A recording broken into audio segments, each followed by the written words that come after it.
Assalamu alaikum. My name is MD Rabbi Hassan. My ID 2411523. Today I discuss about Bruce-Wheeler transform. ওকে, আমরা শুরু করব এখন Bruce-Wheeler transform. First of all আমাদের একটা given sequence দেওয়া থাকবে, সেটা এখানে দেওয়া আছে GTC GGTA। দেন আমরা গিভেন সিকোয়েন্সটাকে ফার্স্টে একটা ডলার সাইন ইনসার্ট করব। যদি ডলার সাইন ইনসার্ট করা না থাকে তো আমরা করে নেব, এটা হচ্ছে নিয়ম। ওকে, আমাদের গিভেন সিকোয়েন্সটাকে আমরা ফার্স্টে লিখব।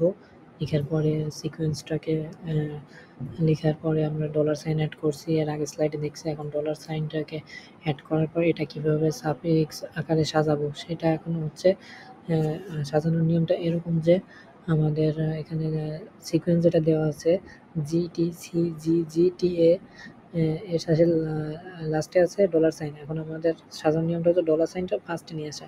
ডলার সাইনটাকে ফার্স্টে নিয়ে আসলাম, দেন আমাদের সিকোয়েন্সটা সেকেন্ড লাইনে লিখলাম $GTCGGTA, এবং আমাদের লাস্টে এবার নিয়ম হচ্ছে রোটেট করার নিয়মটা এরকম যে এ কে সামনে নিয়ে আসবো এবং পরের সিকোয়েন্সটা লিখে দেব। তো আমরা থার্ড লাইনে তাই করলাম, এ কে সামনে নিয়ে আসলাম এবং পরের সিকোয়েন্সটা লিখে দিলাম।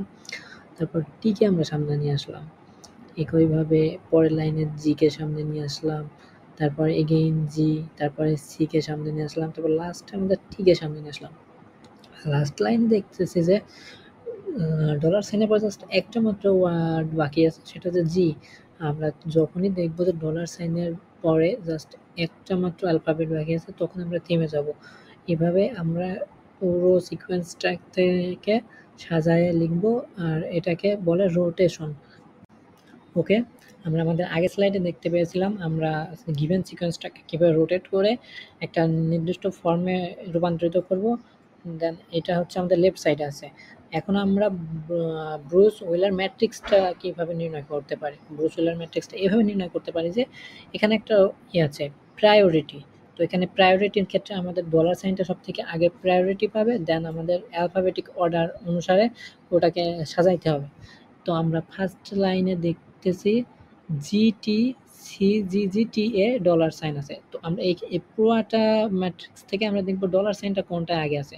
দেন আমরা দেখতে পাচ্ছি যে সেকেন্ড লাইনে ডলার সাইনটা আগে আছে। দেন আমরা প্রথমে এটা ইনসার্ট করলাম, এটাকে আমরা বলবো লেক্সিওগ্রাফিক্যাল শর্টেড বা অ্যালফাবেটিক অর্ডার অনুসারে সাজানো। দেন আমরা হচ্ছে এর মধ্যে আমাদের অ্যালফাবেটিক অর্ডারটা এবার খুঁজবো। এ কোন লাইন আছে? এ লাইন আছে আমাদের থার্ড লাইনে। থার্ড লাইনে এটা আর অন্য কোনো জায়গায় এ নাই, সো আমরা আছে আমাদের ম্যাট্রিক্সের সেকেন্ড লাইনে এটা বসাই দেবে, এ এর যে সিকোয়েন্সটা আছে। দেন আমরা দেখতেছি এর পরে আমাদের অ্যালফাবেটিক অর্ডার অনুসারে সি আসে, আমরা সিটা এখানে ইনসার্ট করে দেব, সি এর লাইন। তারপরে আমরা দেখতেছি জি, সি এর পরে অ্যালফাবেটিক অর্ডার অনুসারে জি আমাদের পরে আসে। দেন জি দেখতে পাচ্ছি এখানে আমাদের দুইটা আছে, তো কোন লাইনটা আমরা নিব? দেন আমরা সেকেন্ড অ্যালফাবেটিক অর্ডার নেব, না সরি জি আছে তিনটা। সো আমরা এবার সেকেন্ড যে অ্যালফাবেটিক অর্ডার আছে সেটা আমরা কাউন্ট করব। জি এর পরের অ্যালফাবেটিক অর্ডারটা আমরা দেখতে পাচ্ছি GTT। সো আমরা জি এর এটা ইনসার্ট করব। দেন আমরা চলে আসব এগেইন GT, টি এর আবার আছে দুইটা GT, এটা আমরা সেম অ্যালফাবেটিক অর্ডার GT এ যেটা আছে সেটা আমরা আগে লিখব, তারপর GTC যেটা আছে সেটা আমরা পরে লিখব। তারপর হচ্ছে টি এর সিকোয়েন্স। টি এর দেখতেছি আমরা দুইটা আছে, এখানে আছে টি এ ডলার, এখানে আছে TC।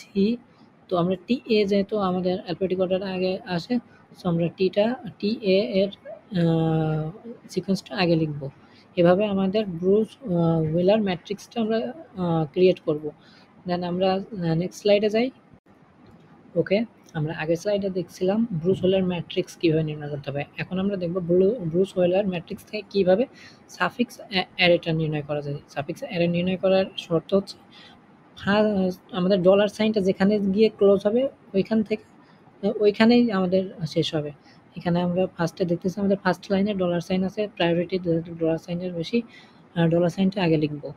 তারপরে অ্যালফাবেটিক অর্ডার অনুসারে এ আগে আছে, এ লিখবো, তারপর ডলার সাইন, এভাবে মানে প্রতিটা লাইনের যেখানে দেখবো ডলার সাইনটা লাস্টে আছে, ডলার সাইন পেলে আমরা থেমে যাব। ওইটা এভাবে আমরা প্রতিটা সিকোয়েন্স নেওয়ার পরে যে সিকোয়েন্সটা পাবো সেটা হচ্ছে আমাদের সাফিক্স অ্যারে।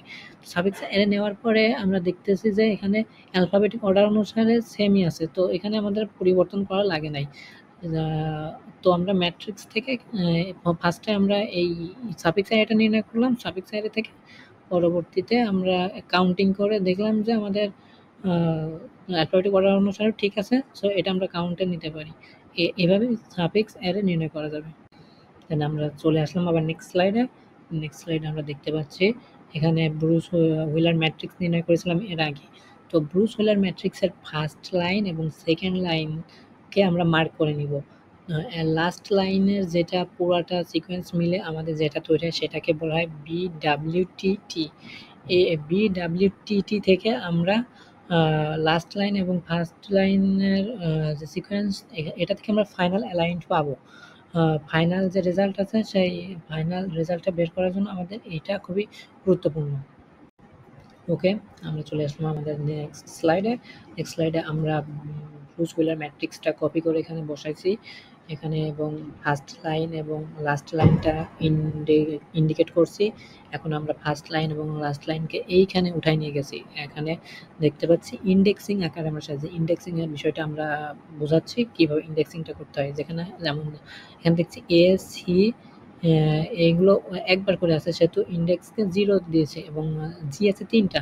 আমরা যেন মিশাই না ফেলি, গুলাই না ফেলি যে জি কয়টা আছে, সেহেতু সেইজন্য আমরা ইন্ডেক্সকে 0, 1, 2 এইভাবে ইন্ডেক্সিং আকারে সাজাই দিয়েছি, যেন আমাদের ইন্ডেক্সটাকে খুঁজে বের করতে সহজ হয়। এখন আমাদের এখানে বিষয় হচ্ছে রেজাল্টটা, ফাইনাল রেজাল্টটা লিখতে হবে। ডলার সাইন ফার্স্ট প্রায়োরিটি পাবে, ডলার সাইন থেকে শুরু হবে এবং শেষও হবে ডলার সাইন দিয়ে। সো আমরা স্টার্টিং এবং এন্ডিং পয়েন্টটা আমরা স্লাইডে অ্যাড করে দিচ্ছি।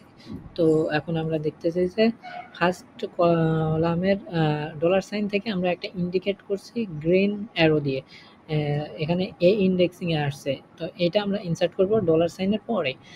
এটা আবার নিয়ম আছে যে রাইট টু লেফটের দিকে যাব আমরা।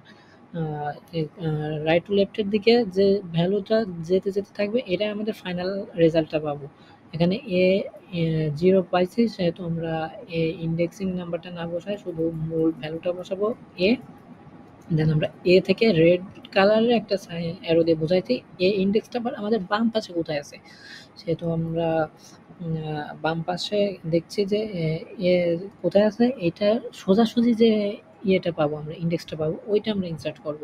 এখানে আমরা টি নট পেয়েছি এবং টি নটটা ইনসার্ট করে, শুধু টিটা ইনসার্ট করেছি, টি নট আমরা করব না, ইন্ডেক্স সহকারে করব না। তারপর টি নট থেকে আমরা দেখতেছি যে এই বাম পাশে আবার টি নটের ইন্ডেক্স কোথায় আছে, সেহেতু সেখানে আমরা অ্যারো দিয়ে বোঝাইছি।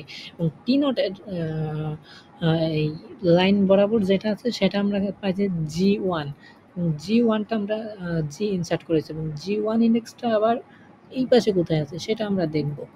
এইভাবে আমরা পুরা সিকোয়েন্সটা মিলাইতে মিলাইতে লাস্টে গিয়ে দেখলাম যে আমাদের G2 তে শেষ হয়েছে এবং G2 এর যে কি বলে ভার্টিক্যাল বরাবর হরিজন্টাল বরাবর যে ইয়েটা আছে ওটা আমরা দেখতেছি ডলার সাইনে গিয়ে শেষ হয়েছে।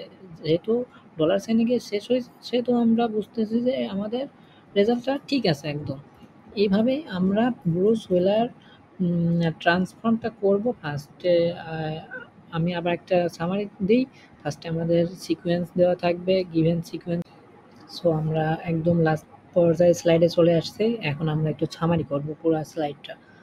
প্রথমে আমাদের গিভেন একটা সিকোয়েন্স দেওয়া ছিল, সেটাকে আমরা একটা লাস্টে ডলার সাইন অ্যাড করছি। ডলার সাইন অ্যাড করার পরে সেটাকে আমরা রোটেট করছি, রোটেট করে অ্যালফাবেটিক অর্ডার অ্যালফাবেট যেটা লাস্টে ছিল সেটা সামনে আনছি। এভাবে প্রতিবার সামনে আনতে আনতে যে সিকোয়েন্সটা পেয়েছি সেই সাফিক্সটা আমরা একটা ম্যাট্রিক্স হিসেবে গণ্য করছি।